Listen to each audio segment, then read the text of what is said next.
magandang umaga po sa inyo. Guys, nandito tayo ngayon sa may ito, Payapa Nature Park. Kaya guys, papasyalan natin to at iikutin natin itong ano na ngayon dito. Kita natin itong Payapa farm na to. Maganda siya guys. Wala pang masyadong tao guys. Dahil malinis siya. Malinis ang lugar niya.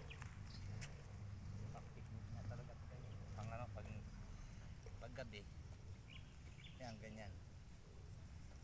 Pero sa araw, halos walang tao. Kasi, ito nga.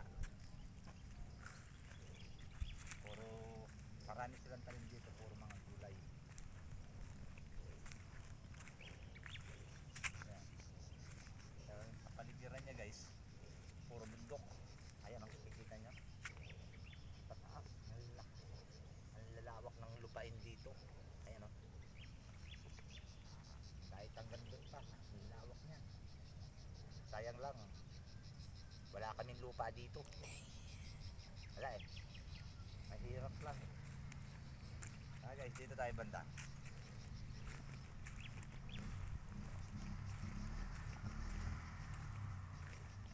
Ayan guys. Oh. Ayan. Magandahan dito, yung kalinisan niya. Sa mga tanim nila dito, mga halaman, mga kapakit-pakinabang, mga gulay. At kadalasan gulay, karamihan. Anang talong, okra, papaya, saging. Ganyan guys ang mga tanim nila dito karamihan. Ayan, andun yung parking area nila. Andun yung tricycle namin na yun. Pinark ko doon.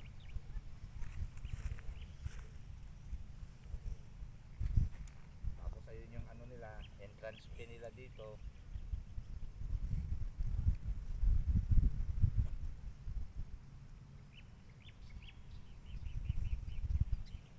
Tapos guys, nandito yung entrance fee nila, ayun doon. Kung ka magbabayad ng entrance.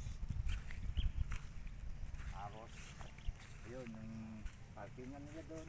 Tapos yung mga makikita matatanaw doon banda, mga punong kahoy na malalaki rin, pero pailalim yan, mabangin. Yan guys, dito nandito yung mga tanim nilang gulay. Ayan, ayan. Ando doon banda yung mga talong nilang tanim na ang daming bunga guys. Ayan. Tapos ito yung puno ng saging nila. Ayan, dito tayo guys. Eto guys, ang puno ng saging nila dito may mga bunga rin. Kamukha nito guys, ano? Abot ko lang ang saging na bunga niya. Ayan o, maniba lang na to, pwede nang lagain ito kung tutusin. Nakasayan, makikita nyo muli yung mga talong nila. Lalapit natin ng konti yung camera natin. Ayan ha. Tapos ay mga kasagingan, may mga hinog na ron. Ayan.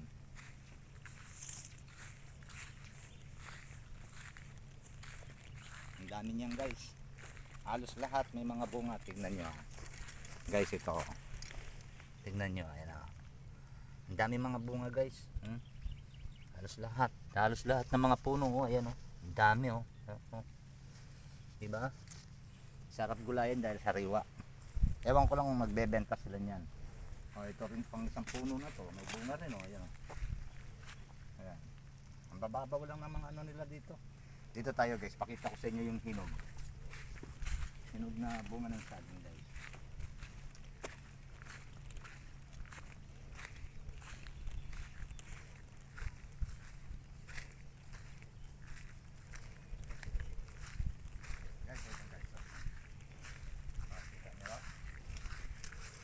Guys, mga hinog na, yun o. Ibig sabihin ready to eat na to. Yan o, diba? Ang dami.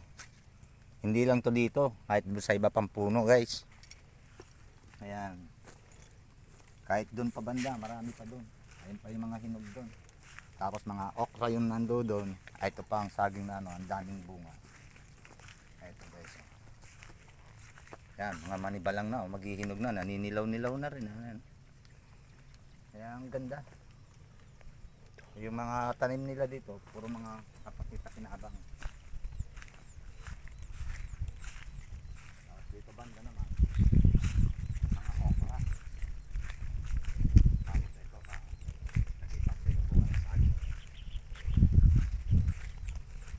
Ito guys, oh. Mahinog na oh. Ayan, oh. Hindi ko alam kung matamis ito. Pero ayaw kong kumuha dahil alam mo naman, hindi sa atin. Ayan. Hindi pa tayo nakakapagpaalam eh.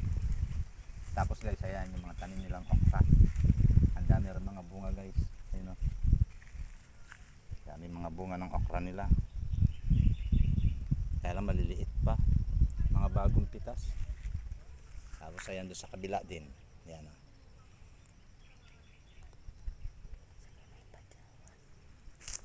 Yun dito sa kabila guys, puro mga ano, hindi ko alam anong mga ginawang ano, yung puluputan ba ng mga gulay. Sitaw, ayun o. Mga sitawan yan dyan. Kaya dito guys, alam nyo, kung tutusin dito, ang kulang na lang nila dito, panggisa. Kahit meron ka lang bawang, sibuyas, mantika, okay na. Dahil puro sariwa, yung mga gulay nila dito. Hindi ka manghihinayang. Ayan. Diba? Tapos yung bandaron naman guys, mga puno ng papaya. Ang dami rin guys dito. Tignan natin dito banda guys. Ayan, laki pa naman guys ng mga bunga dito. Pati yung puno, mapababaw lang. Baba.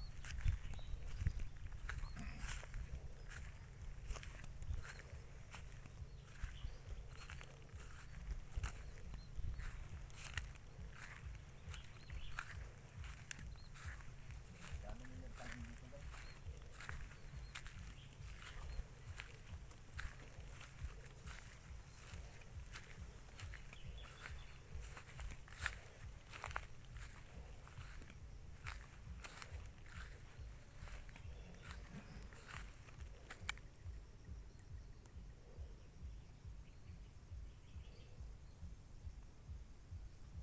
Ito guys, mga puno ng bayan, malalaki papaya yan. Lalaki. Ang lalaki ng mga bunga. Kaya dito, hindi ka manghihinayang na mag ano ng gulay dito. Mag-alaga. Dahil kapaki-pakinabang guys, yung magiging tanim mo rito ng mga gulay. Ang dami nito guys.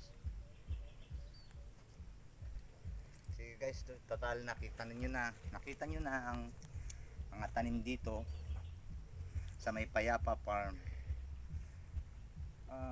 Siguro hanggang dito muna tayo at mamamasal tayo sa ibang pwesto na naman. Hanggang dito lang guys. Bye.